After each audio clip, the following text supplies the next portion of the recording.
कहना पा गया 13 14 है 14 पे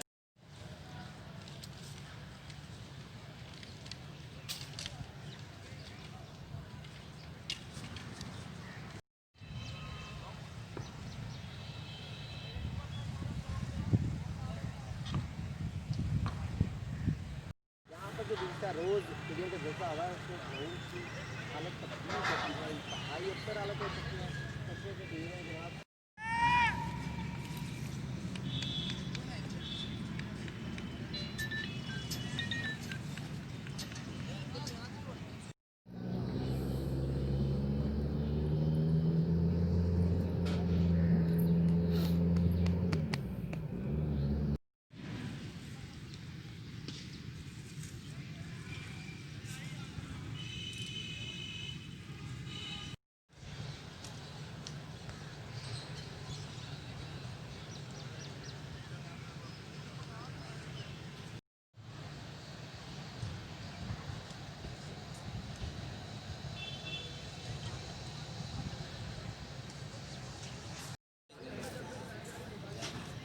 ये